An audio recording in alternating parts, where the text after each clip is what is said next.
When I was growing up in India, it was primarily a rural country.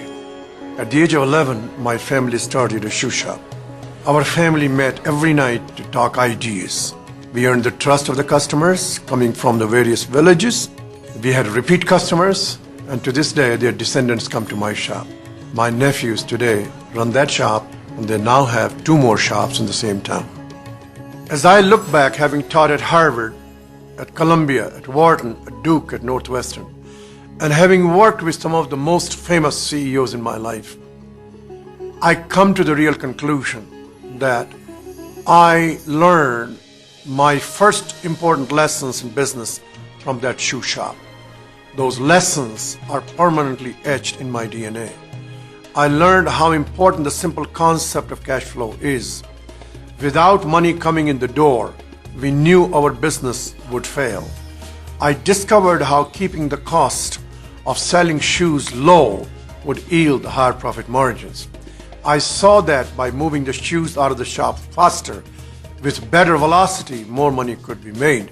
I understood that by growing responsibly, both in size and market share, my family's shop could serve more customers with better care.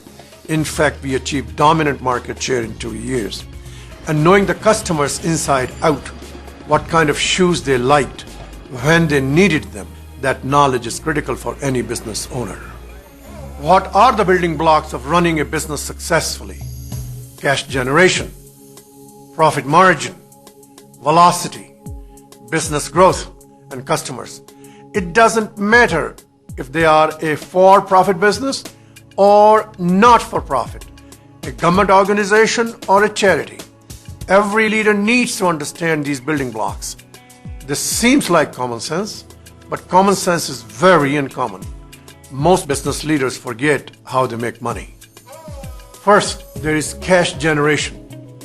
If you don't have more cash coming in than cash going out, your business will fail. Cash can come from various kinds of sources, like customers in profit-making organizations, or donors and grants for charities, or tax collections for governments. Look at Amazon.com, one of the pioneers of internet-based retailing.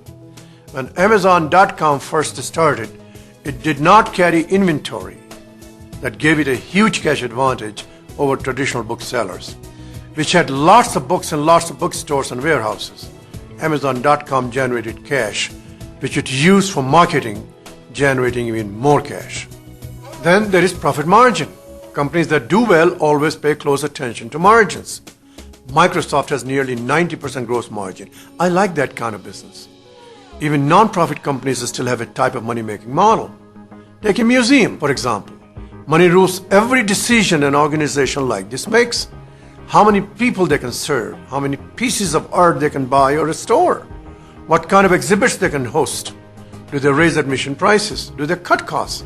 But non-profits pay attention to these factors. As if they were a profit business, they can use the money they can make to further their social purpose. Good. Fourth is growth. You should pursue growth in ways that support your money-making model. Can you grow revenue without growing profit? Yes, but it drains the lifeblood out of your business. For example, there was an entrepreneur who built a business installing beverage equipment at restaurants.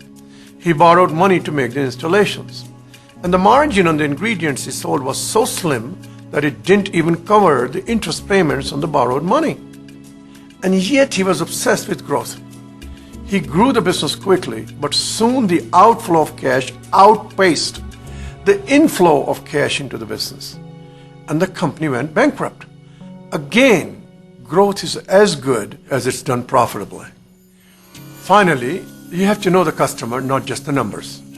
It is the customers who provide revenue, margins, cash, and growth. Leaders need to take a street vendor's approach. The street vendors are extremely well tuned to their customers for sheer survival. Simply by observing with a keen eye, their preferences change over time. No matter what your position is, you do affect your organization's money-making model. It's up to you whether you affect it positively or negatively. Think about it. Even a mailroom clerk helps improve cash flow by mailing the invoices on a Friday before the mail is taken away and not waiting to send them on Monday. Conversely, by opening incoming mail early and getting checks deposited quickly, the money is in the bank earning interest.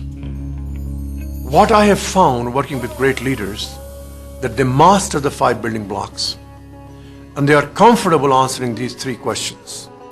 First, what is the money-making model of my organization? Second, how does my team contribute to the money-making model? Third, does everyone on my team know the answers to the first 2 questions? Do you want to be a great leader? Effective leader? Then have that shopkeeper's mentality.